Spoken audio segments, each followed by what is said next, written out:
Je ne sais pas, chers frères et sœurs de Catoglade, si vous avez déjà fait cette réflexion, mais tout de même, on peut trouver en lisant l'Évangile que Jésus est ressuscité d'une manière bien discrète. On peut se demander pourquoi il est apparu seulement à ses disciples. Pourquoi a-t-il permis à l'apôtre Thomas seulement de toucher ses mains percées par les clous et son côté ouvert par la lance? Car enfin, après sa passion, après toutes les humiliations que Jésus a subies devant tant de spectateurs, après sa mort si effroyable aux yeux de tous sur la croix, on aurait pu s'attendre à une résurrection un peu plus glorieuse, plus spectaculaire, plus publique. Peut-être même vous est-il arrivé de vous dire, en tout cas moi ça m'est arrivé déjà, que vous auriez bien aimé une résurrection plus triomphante. On aurait bien aimé que Jésus ressuscite dans la gloire, entouré de ses anges, avec des glaives de feu. Et on imagine alors assez facilement que Jésus ne se montre pas aux disciples qui l'ont fui, mais aux grands prêtres qui l'ont condamné. Que Jésus ressuscité ne propose pas à Thomas de mettre la main dans son côté, mais à Pilate de toucher son dos flagellé, à Hérode de prendre la couronne d'épines, ou encore à tous les spectateurs du Golgotha, à ceux qui l'ont injurié, à ceux qui l'ont invité à descendre de la croix, de venir le voir de plus près, vivant. Et on s'imagine assez facilement que Jésus ressuscité aille les voir et les remette à leur place.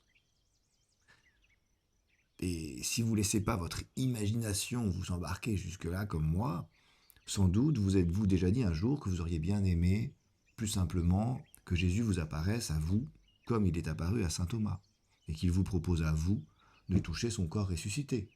Et vous vous êtes dit, sans doute, que ça serait plus simple pour vous de croire dans ces conditions.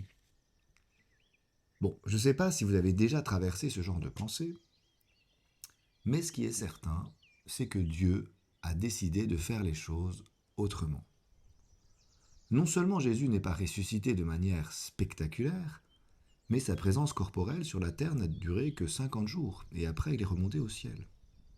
Et donc, face à cette discrétion de la résurrection, on peut se demander pourquoi Jésus a-t-il ressuscité de manière si discrète.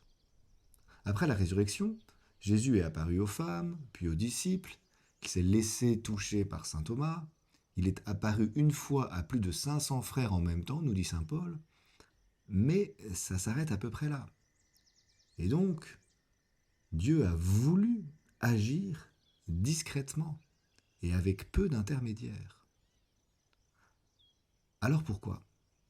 Eh bien, du moins c'est ce qu'il me semble, la grande raison de cette discrétion, elle nous est donnée par la fête que nous célébrons aujourd'hui, la miséricorde, la divine miséricorde.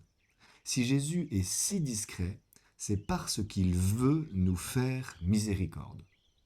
Si Jésus ne ressuscite pas de manière spectaculaire, s'il n'apparaît qu'à ses disciples, s'il n'apparaît qu'aux gens qu'il aime, c'est parce qu'il ne veut pas nous faire honte, il veut nous faire miséricorde. Il ne veut pas notre soumission, il veut notre amitié. Et c'est tout à fait autre chose. Oui, frères et sœurs, la foi en la résurrection, ce n'est pas l'humiliante soumission à un Dieu vainqueur de la mort. La foi en la résurrection, pour les chrétiens, c'est accepter que Dieu nous sauve en nous proposant son amitié. La foi en la résurrection, c'est accueillir librement la miséricorde que Dieu nous fait en proposant son amour et son pardon. Oui, chers frères et sœurs de Catoglade, la résurrection de Jésus, c'est le triomphe de Dieu sur la mort, certes, mais surtout, c'est le triomphe de la miséricorde sur la vengeance, de l'amour sur la haine, du pardon sur la revanche. La résurrection de Jésus, c'est d'abord et avant tout le triomphe de sa miséricorde. Si Jésus s'était présenté dans toute sa gloire et sa majesté, nous aurions été écrasés par cette puissance. Nous n'aurions pu que nous prosterner devant sa majesté, nous soumettre pathétiquement devant sa force. Si Jésus, après sa résurrection, s'était présenté dans la gloire, comme créateur du ciel et de la terre, comme le vainqueur de la mort, il aurait été impossible de dire sincèrement la phrase la plus importante de notre vie chrétienne. Seigneur, tu sais tout, tu sais bien que je t'aime. Les disciples se seraient simplement soumis, ils se seraient prosternés, écrasés de honte et de remords. Et les grands prêtres, eux, se seraient sans doute enfermés dans leur orgueil, Hérode dans sa haine, Pilate dans sa superbe, et les habitants de Jérusalem dans leur bêtise. Mais Dieu ne veut pas cela. Il ne veut pas que nous soyons ses esclaves, il veut que nous devenions ses amis. Il ne veut pas nous enfermer dans nos fautes passées, il veut nous en libérer. Il ne ressuscite pas pour nous punir, il ressuscite pour nous faire miséricorde.